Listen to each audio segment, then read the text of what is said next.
Hello everyone, आज हम revise करेंगे चैप्टर नंबर फर्स्ट मोशन। तो सबसे पहले हम रिवाइज करते हैं डेफिनेशन ऑफ रेस्ट।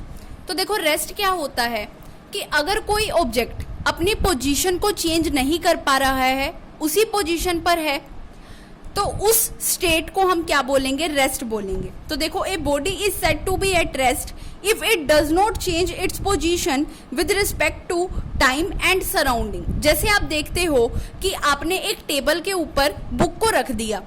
अब वो बुक है, जब तक आप उसको मूव नहीं करवाओगे तब तक वो अपने आप से मूव नहीं करेगी, तब तक वो अपनी पोजीशन को खुद से चेंज नहीं करेगी।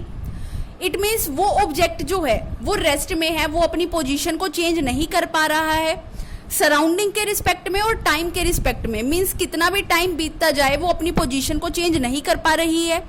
आसपास की जो ऑब्जेक्ट हैं, जैसे कि अगर वहां पे कोई पर्सन बैठा है, वो अपनी पोजीशन को चेंज कर रहा है, वो वहां से कहीं और जाकर बैठ गया, मीन्स वहां से उठ के चला गया, तो वो अपनी पोजीशन को चेंज कर रहे हैं। तो आसपास के जो भी ऑब्जेक्ट हैं उसके रिस्पेक्ट में और टाइम के रिस्पेक्ट में जो ऑब्जेक्ट अपनी पोजीशन को चेंज नहीं करता उसे हम क्या बोलते हैं? रेस्ट बोलते हैं। तो देखो, a body is said to be at rest if it does not change its position with respect to time and surrounding. Example क्या होगा? बुक लेइंग ऑन टेबल, कि कोई बुक जो टेबल के ऊपर रखी हुई है वो अपने आप से अपनी पोजीशन को चेंज नहीं कर सकती। इट मीन्स वो ऑब्जेक्ट किसमें है? रेस्ट की स्टेट में है। नेक्स्ट आपके पास आ जाता है मोशन। अब मोशन क्या है? अगर कोई ऑब्जेक्ट, अगर कोई बॉडी अपनी पोजीशन को कंटिन्यूअसली चेंज कर रहा है टाइम के रिस्पेक्ट में और किसके रिस्पेक्ट में? सराउंडिंग के रिस्पेक्ट में, इसी स्टेट को हम क्या बोलते हैं? मोशन बोलते हैं। तो देखो, a body is said to be in motion if its position change continuously with respect to surrounding and time. अगर टाइम और सराउंडिंग के रिस्पेक्ट में कोई ऑब्जेक्ट अपनी पोजीशन को चेंज कर रहा है कंटिन्यूअसली, तो उस स्टेट को हम क्या बोलते हैं? मोशन बोलते हैं। देखो, जैसे एग्जाम्पल के तौर पे car and buses running on the road. अब कार और बसेस जो हैं वो क्या कर रही हैं? कंटिन्यूअसली मूव कर रही हैं, दौड़ रही हैं, वो रोड पर अपनी पोजीशन को चेंज कर रही हैं, तो वो किस में है? मोशन में है। अब देखो, जब आप बस में बैठे होते हो तब आप देखते हो कि जो घर होते हैं, स्कूल होते हैं, रास्ते में जो भी दुकानें आती हैं, वो सब क्या होते हैं? एक ही पॉइंट पर रहते हैं, हम मूव कर रहे होते हैं, तो हम अपनी पोजीशन को चेंज कर रहे हैं। और जो आसपास जो सराउंडिंग में शॉप्स हैं, हाउस हैं, वो अपनी पोजीशन को चेंज नहीं कर पा रहे, वो तो रेस्ट में हैं, लेकिन हम कार में हैं, कार में होने की वजह से हम अपनी पोजीशन को चेंज कर रहे हैं, तो उस स्टेट को हम क्या बोलेंगे? मोशन बोलेंगे। नेक्स्ट हमारे पास आता है scalar quantities and vector quantities. अब स्केलर क्वांटिटी कौन सी क्वांटिटी होती हैं? ऐसी क्वांटिटी जिसमें सिर्फ और सिर्फ मैग्नीट्यूड के बारे में बात की जाती है। अब मैग्नीट्यूड क्या होता है? नंबर होता है। मैग्नीट्यूड सिर्फ नंबर होता है, इसमें डायरेक्शन की बात नहीं होती। जिन क्वांटिटीज के अंदर सिर्फ और सिर्फ मैग्नीट्यूड के बारे में बात होती है, डायरेक्शन की कोई बात नहीं होती, ऐसी क्वांटिटीज को हम क्या बोलते हैं? स्केलर क्वांटिटीज बोलते हैं। तो देखो, the quantities whose complete specification required the magnitude only is called scalar quantity। अब देखो, टेम्परेचर एक कैसी क्वांटिटी है? स्केलर क्वांटिटी है। टेम्परेचर के अंदर हम कभी भी डायरेक्शन की बात नहीं करते हैं। मैग्नीट्यूड मीन्स सिर्फ नंबर की बात होती है। जैसे हम बोलते हैं कि 100 डिग्री सेल्सियस या फिर 0 डिग्री सेल्सियस, मतलब इस तरीके से हम नंबर से रिप्रेजेंट करते हैं, मीन्स उसके मैग्नीट्यूड की बात होती है सिर्फ और सिर्फ। इसी तरीके से अगर मैं लेंथ की बात करूं तो लेंथ भी क्या है? लेंथ में भी हम डायरेक्शन की बात नहीं करते।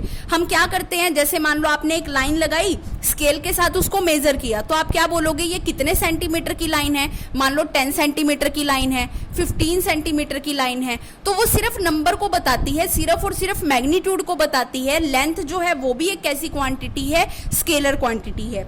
इसी तरीके से स्पीड भी क्या होगी? एक स्केलर क्वांटिटी होगी। नेक्स्ट अब हम बात करते हैं वेक्टर क्वांटिटी के बारे में। वेक्टर क्वांटिटी क्या होती है? ऐसी क्वांटिटी जिसके अंदर दोनों के बारे में बात की जाती है, मैग्नीट्यूड के बारे में भी और डायरेक्शन के बारे में भी। ऐसी क्वांटिटीज को हम क्या बोलते हैं? वेक्टर क्वांटिटीज बोलते हैं। तो देखो, the quantities whose complete specification required the magnitude and direction both are called vector quantities। means जिसके अंदर मैग्नीट्यूड और डायरेक्शन दोनों के बारे में बात की जाती है, ऐसी क्वांटिटी को आप क्या बोलते हो? वेक्टर क्वांटिटी बोलते हो। अब देखो आपने डिस्प्लेसमेंट पढ़ा होगा, डिस्प्लेसमेंट एक कैसी क्वांटिटी है? वेक्टर क्वांटिटी है, क्योंकि इसमें मैग्नीट्यूड के साथ साथ वेक्टर के बारे में भी बात की जाती है।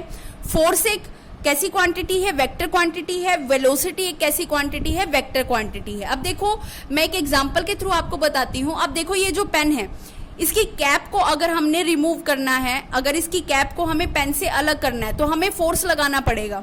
अब देखो फोर्स एक वेक्टर क्वांटिटी कैसे है? अब मान लो इस पेन की कैप को हटाने के लिए क्या करना पड़ेगा? मान लो 5 न्यूटन का फोर्स लगाना पड़ेगा, क्योंकि फोर्स की यूनिट क्या होती है? न्यूटन होती है। अगर इस पेन की कैप को हटाने के लिए हमें 5 न्यूटन का फोर्स लगाना है, अगर वो फोर्स मैं इस डायरेक्शन में लगा रही हूँ, मीन्स डाउनवर्ड डायरेक्शन में लगा रही हूँ, तो ये कैप कभी भी खुलेगी नहीं।